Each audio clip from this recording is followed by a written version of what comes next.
राम राम। ये चिल्ली गांव है। आज यहाँ मेडिकल कैंप लगा है। तो यहाँ में ब्यामू साहब भद्रवा और आर के कोतवाल जो कि घुड़ाका के रहने वाले हैं, उन्होंने भी चिल्ली गांव वालों की बहुत हौसला अफजाई की। मैं इनका बहुत बहुत शुक्रिया अदा करता हूँ। सबसे पहले यहाँ रिबन काटी जाएगी, उसके बाद यहाँ पेशेंटों को चेक किया जाएगा, जो कि ब्यामू साहब खुद पेशेंटों को चेक कर रहे हैं। और घर घर जाकर जो चल नहीं सकता है तो उसको घर में जाकर पेशेंटों को चेक किया जा रहा है। तो आप ये देख सकते हो, यहाँ रिबन काटी जा रही है। यहाँ गांव के नायब सरपंच भी हैं, जिनका नाम श्री धर्मपाल जी है। तो चलो आगे आगे चलो। ये रिबन काटी है, उसके बाद पेशेंटों को चेक किया जाएगा। यहाँ के जो बुजुर्ग लोग जो कभी कहीं टेस्ट करने के लिए नहीं जा सकते, आज पूरी टीम यहाँ पर पहुंची है।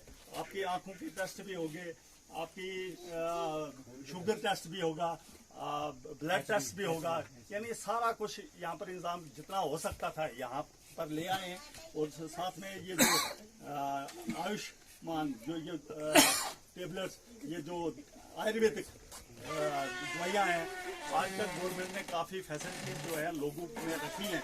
आप देखो यहाँ पर पहले क्या होता था, एक सब सेंटर होता था, उसमें एक वैक्सीनेटर होता था। कोई अफसर आया है तभी मैंने सही किया था कि आज मैं यहाँ पर एक कैंप लगाऊंगा।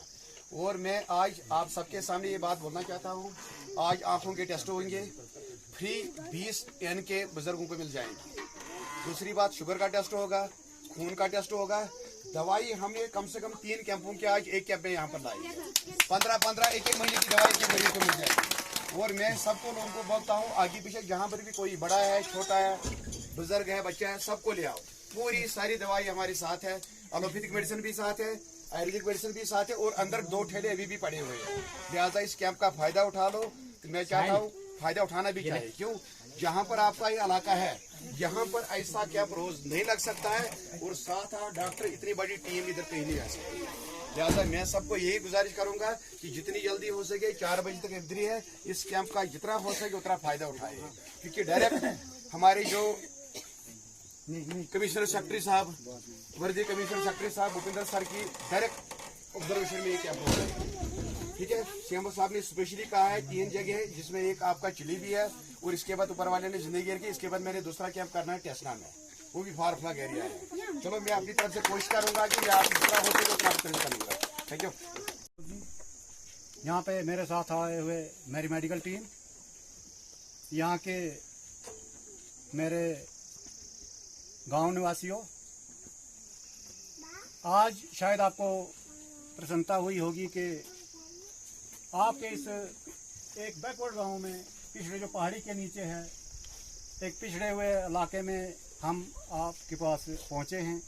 लास्ट ईयर मैं बारात के साथ यहाँ पे आया था, और जब मैं पैदल वहाँ से चला यहाँ तक तो मुझे कष्ट हुआ, और मैंने पूछा यहाँ पे लोगों की सड़क क्यों नहीं है, तो लोगों का यही कहना था कि हमारी सुनवाई कहीं नहीं है। तो ठीक है सर। उस मसले में उस समय में गवर्नमेंट सर्विस में था, मैं कुछ नहीं कर सकता था। लेकिन जब मैं रिटायर हुआ तो फिर मैंने बेड़ा उठाया इस चीज़ का। मेरे डीडीसी मेंबर भी यहाँ पे, मैं भी रिक्वेस्ट करूँगा कि इन लोगों की तकलीफ को आप देखिए। आप रिप्रेजेंटेटिव हैं पब्लिक के, आप इन लोगों की दुख में तकलीफें देखो कि कितनी मुश्किल से बीएमओ साहब और मेरे डॉक्टर साहब, डॉक्टर आमिर साहब, घोड़े पे आना पड़ा, घोड़े पे यहाँ तक पहुँचना पड़ा। और आप लोग, ये बुजुर्ग मेरे सामने ये कह रहे हैं कि इनको कितनी मुश्किलात हैं। इनके आंखों के टेस्ट होने हैं, इनके शुगर का टेस्ट होना है, इनका कोई डिलीवरी का मसला है, और कोई सीरियस इमरजेंसी है, किसी को हार्ट अटैक हो जाता, कोई दरख्त काटते काटते, लकड़ी काटते काटते नीचे गिर गया, इमरजेंसी है, तो वो बगैर सड़क के कहाँ पहुँचे? वो तो बेचारा रास्ते में दम तोड़ देगा। तो सबसे पहले यहाँ पे एक सड़क का होना बहुत आवश्यक है, अनिवार्य है। देखो, किसी भी इलाके के लिए की डेवलपमेंट के लिए 5 चीज़ों का होना अनिवार्य एवं आवश्यक है: बिजली, पानी, सड़क, स्वास्थ्य और शिक्षा। स्वास्थ्य के बारे में ज़्यादा पर्टिकुलरली, क्योंकि मैं स्वास्थ्य से रिलेटेड हूँ, स्वास्थ्य से मेरा संबंध है, हेल्थ के साथ मैं संबंधित हूँ। तो हेल्थ के लिए मैंने बेड़ा उठाया, मैंने कमिटमेंट की। शान साहब रिटायर हुए 31 मई को, तो इनके घर चला गया, बीएमओ साहब मेरे साथ थे, इन्होंने रिक्वेस्ट की कहते आप चिल्ली में कैंप लगाओ। मैंने sir, Chilli doesn't fall in your jurisdiction, it is a domain of block medical अफसर गंदो। तो why you are serious about Chilli? कहते हो सर वो चिली नहीं, ये वाली चिली, गाजोट वाली चिली। तो मैं भी हैरान हो गया को बीएमओ साहब आपके सामने हैं। और ऐसे अफसर हमें चाहिए, ऐसे ऑफिसर्स की हमें जरूरत है जो कि आपकी नब्ज को पहचानते हैं, आपके दुख को, आपकी तकलीफ को अपनी तकलीफ समझते हैं। तो ऐसे अफसर मैं अप्रिशिएट करूंगा इनके जेस्चर को कि इन्होंने मुझे रिक्वेस्ट की कि आप सर, नहीं तो मेरा प्लान था या तो मैं भाला में लगाऊं या तो टेंसना में, क्योंकि गुड़ा का मैंने 2-3 कैंप लगाए पार वाले, जैसे मैं रिटायर हुआ लास्ट 1 साल में अपने इलाके में एक्टिव हूँ, वहाँ मैंने टेंसना को टारगेट रखा था इसके लिए, गांधी जयंती के लिए। लेकिन इनकी रिक्वेस्ट पे आज मैंने जम्मू से सामान एनके लाई है, ये सामान खरीद कर लाया है, आप लोगों की सेवा के लिए यहाँ पे पधारा हूँ, प्रस्तुत हूँ। तो इस चीज़ का फायदा उठाना। और दूसरा जो इशू है सड़क का, सड़क जो है जैसे हमारे स्वर्गीय प्रधानमंत्री अटल बिहारी वाजपेयी जी का एक स्लोगन था, प्रधानमंत्री ग्राम सड़क योजना 2004 में उन्होंने लॉन्च की थी, लेकिन उस चीज़ का लाभ हमारे चिल्ली वालों को नहीं मिला। क्यों नहीं मिला? वो जो आप लोगों ने चुने हैं वो जवाब देंगे क्यों नहीं मिला उस चीज का, वो देंगे जवाब। और उसके लिए एफर्ट्स करनी चाहिए। आप लोग भी उनके पीछे लगो, उनके पीछे लगो।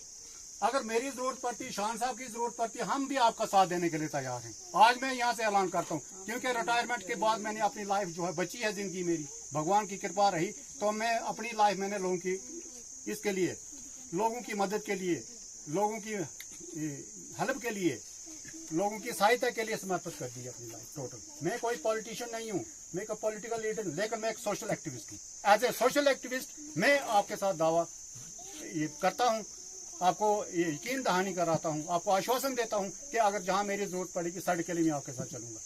जाना मैं आपके साथ सेक्रेट जाना होगा, सेक्रेट में जम्मू में ज्यादा रहता हूँ, अपने इलाके में भी घूमता हूँ। सेक्रेट जरूरत पड़ेगी सेक्रेट जाऊंगा आपके साथ, लेकिन सड़क यहाँ पे जरूरी चाहिए। सड़क के बगैर आपकी तकलीफ दूर नहीं होगी। सबसे पहले सड़क, उसके बाद बिजली का मेरे ख्याल में सिस्टम यहाँ पे ठीक है। अब ये जो लकड़ी के खंभे लगे हैं, इनको भी बदलना है। मैंने 5 बार मैं चीफ इंजीनियर के पास गया हूँ जम्मू में, ये जो लकड़ी के खंभे अपने इलाके के लकड़ी के खंभे, लेकिन वो कहते हैं RDSS एक स्कीम है, 86 करोड़ का ये प्लान है, पूरे डिस्ट्रिक्ट डोडा चुनाव वैली को रिवैम्प करना है, इन्होंने इसको चेंज करना है। अभी लकड़ी के खंभे और कई जगह में देखा देवदार के दर चल रखा है, वो बड़ी सीरियस इमरजेंसी। मैंने DC साहब को बार बार बोला, मैंने एक्शन साहब को, अब्दुल हमीद आखून सर को बोला, बड़ी बार बोला कि ये एक कैटास्ट्रॉफी, एक ट्रेजेडी हो जाएगी, आपको जवाबदेही देनी पड़ेगी। आप कंपनसेशन ठोकेंगे, जो इसका मर गया वो लड़का बच्चा बीवी मर गई तो 5 करोड़ का कंपनसेशन ठोक देंगे आपके ऊपर, डिपार्टमेंट के ऊपर, फिर कहाँ से दोगे? इसलिए सबसे पहले ये। लेकिन आज दिन तक 1 साल हो गए मैं लटक रहा हूँ उसके लिए। बिजली के खंभे ये लोहे के होने चाहिए, ये 1984 के 85 के लगे हुए, तब से कुछ नहीं हुआ। आज जरूरत है, मोदी जी भी कहते हैं कि बिजली चाहिए, दीनदयाल उपाध्याय ग्राम ज्योति योजना उसके अंतर्गत खंभे लगने चाहिए, वो एक स्लोगन रह गया। बीजेपी के यहाँ पे लीडर हैं, मैं इनको भी बोलूंगा कि एक ये स्लोगन मत बनाओ, ये स्लोगन नहीं होना चाहिए, प्रैक्टिकली ऑन ग्राउंड काम होना चाहिए, को फायदा होगा। तो साथ में स्कूल, जैसे शिक्षा का मसला आ गया, शिक्षा का मसला यहाँ पे मिडिल स्कूल देख रहा हूँ, यहाँ पे हाई स्कूल की जरूरत है। ये बड़ा एरिया, फारफलंग एरिया, यहाँ पे हाई स्कूल की जरूरत, हाई स्कूल की जरूरत है। और